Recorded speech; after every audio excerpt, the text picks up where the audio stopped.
Hola, sigue haciendo el tercer video para la clase de arquitectura del computador del profesor Expósito de la Universidad José Gregorio Hernández. Bueno, empecemos por repasar lo aprendido en la primera unidad.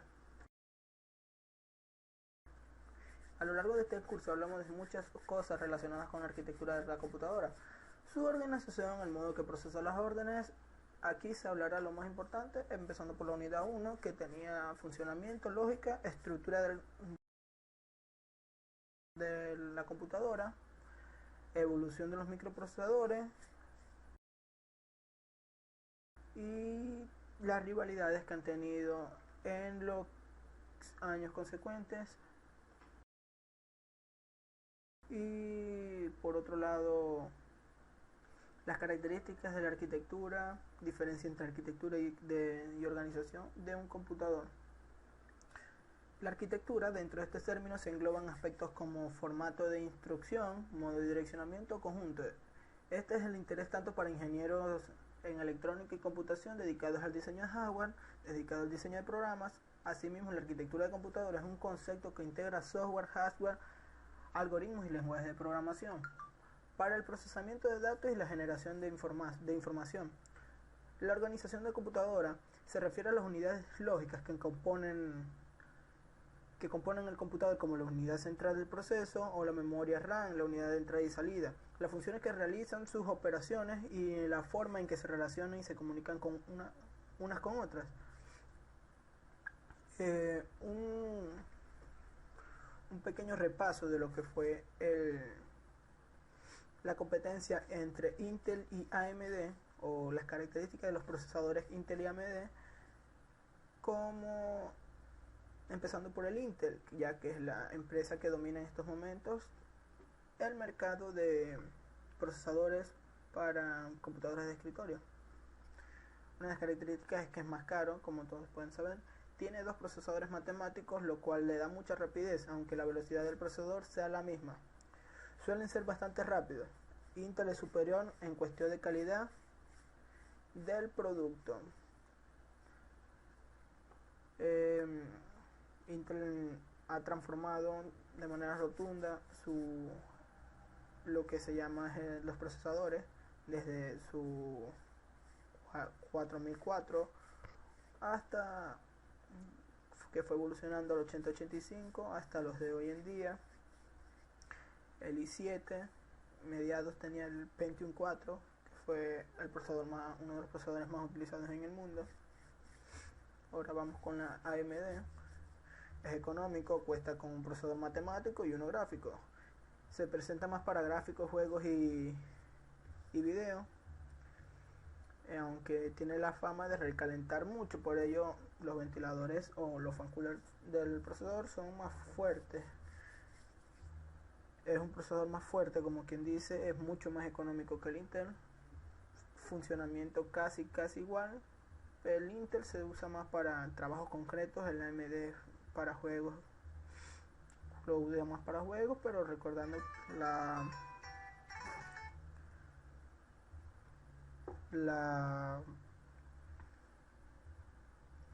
por el tipo de procesamiento. Bueno, también hablamos de la fabricación de los procesadores, desde las láminas de silicio hasta cómo se van formando sus componentes, como primero se usaba oro, ahora se está usando el paladio para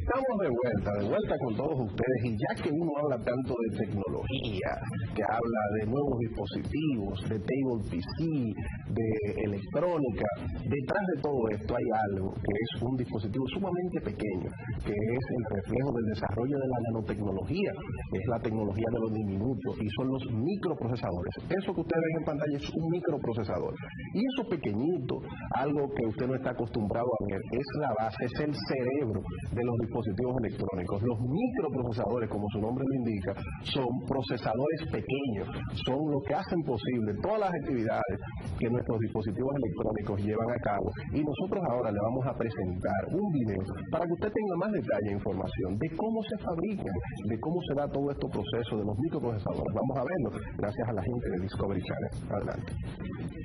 Tenía el tamaño de 20 refrigeradores. En los años 50, los transistores reemplazaron los voluminosos tubos de vacío. Luego, circuitos integrados reemplazaron a los transistores. Pero el mayor avance se logró en 1971 con el microprocesador. Todos los componentes se concentraron en un minúsculo chip. Ese fue el punto de partida de la computadora personal. Se comienza con un cuadrado cerámico llamado substrato. Este es el que llevará el microchip.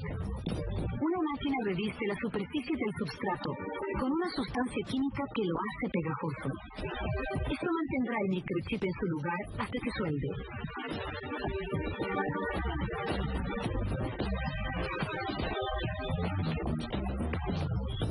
La fábrica recibe los microchips listos, con todos los circuitos en su lugar. Se coloca un microchip en cada sustrato.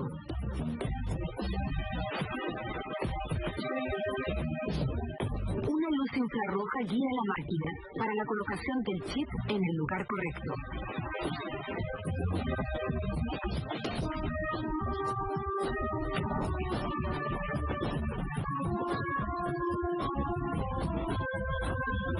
Se retira una muestra de la línea de producción para verificar el posicionamiento con un microscopio. El siguiente paso es ir a un horno soldador a 365 grados centígrados. El calor derrite pequeñas gotas de estaño posicionadas en el chip, fijándolas al substrato. Luego, se prepara una tapa de aluminio para soldar sobre cada microchip. La tapa tendrá dos funciones: proteger el chip y disipar el calor que éste genera.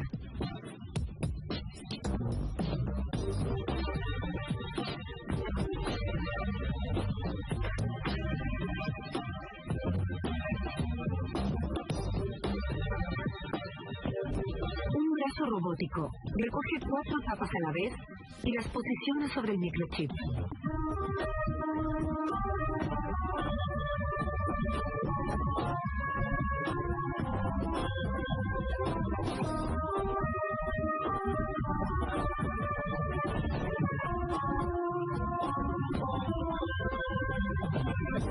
Permanecen durante 1 hora en el horno soldador a 150 grados centígrados. El próximo paso es crear las conexiones eléctricas que conectarán el microprocesador con la tarjeta electrónica de la computadora. Se comienza con pequeñas piezas cilíndricas de estaño llamadas columnas. El estaño conduce la electricidad. Una enorme criba de succión vibra hasta que las columnas caen por los agujeros. Esto las hace alinearse verticalmente para que puedan ser fijadas al substrato. Una máquina esparce una gruesa pasta adhesiva y luego fija las columnas verticales a ella desde abajo.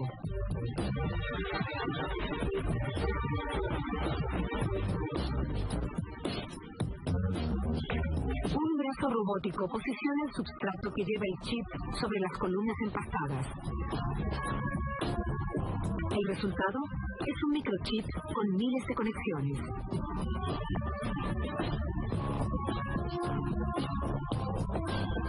Para lograr más conexiones, se usan bolitas de estaño en reemplazo de las columnas. Son más resistentes y más confiables. Estas también pasan por una criba de succión, solo que no se fijan con pasta adhesiva, sino con fundente, la sustancia química usada para posicionar el microchip en el sustrato.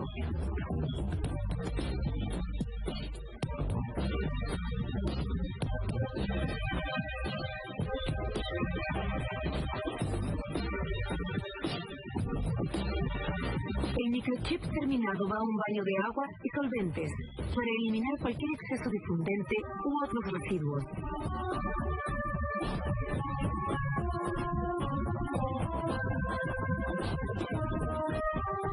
El último paso es el control de calidad. Los microprocesadores se ponen hasta 12 horas en un horno calentado a 140 grados centígrados. Luego las unidades pasan a otra fábrica, donde se sueldan a una tarjeta electrónica, que más tarde irá dentro de la computadora.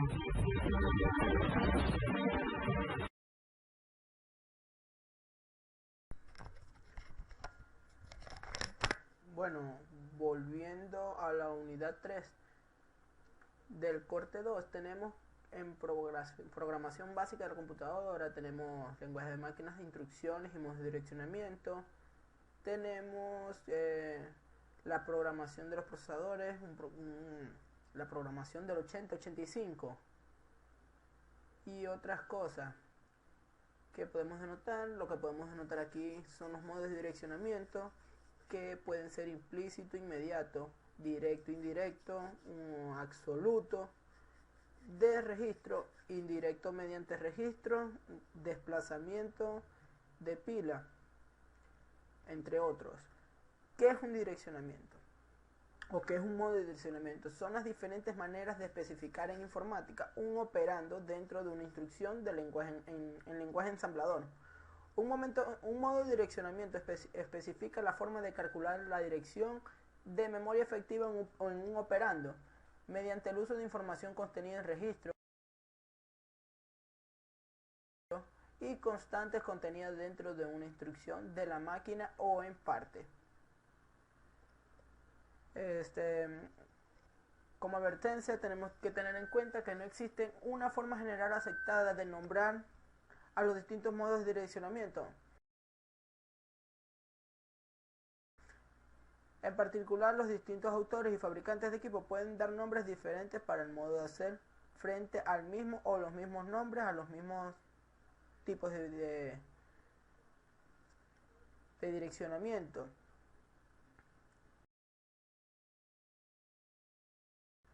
En un cuestionario de la programación sobre el 8085 o el simulador de programación del 8085 fue una clase muy entretenida. Pudimos notar cómo con comandos binarios iba cambiando el modo de procesamiento, el movimiento del procesador.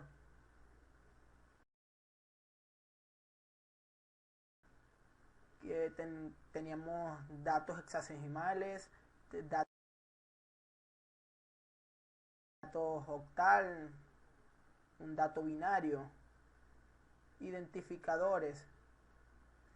Para describir la arquitectura del microprocesador 8085 cabe notar que contaba con 3 bloques.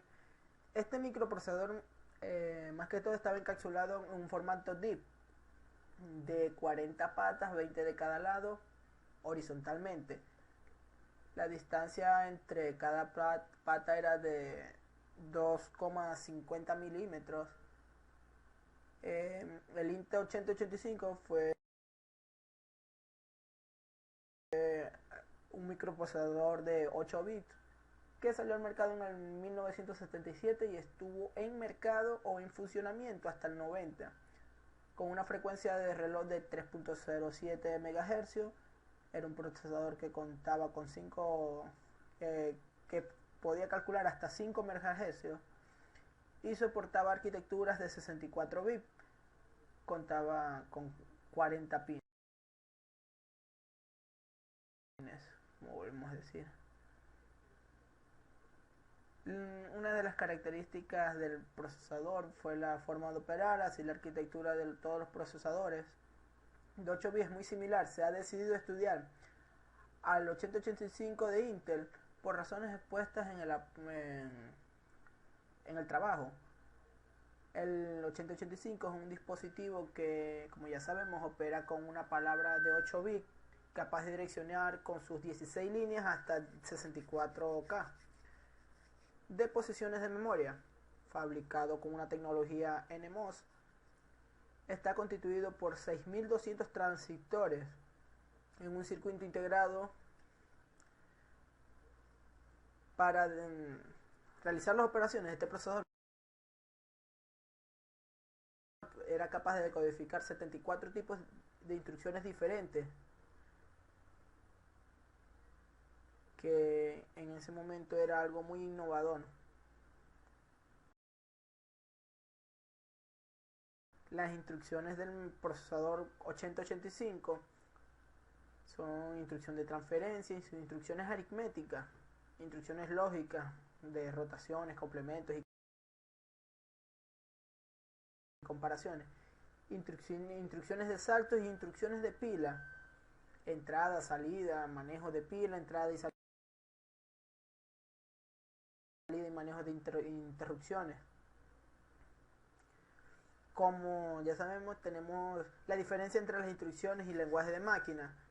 Las instrucciones de ensamblaje son instrucciones especiales que únicamente se tienen en cuenta en el proceso de ensamblaje de un programa.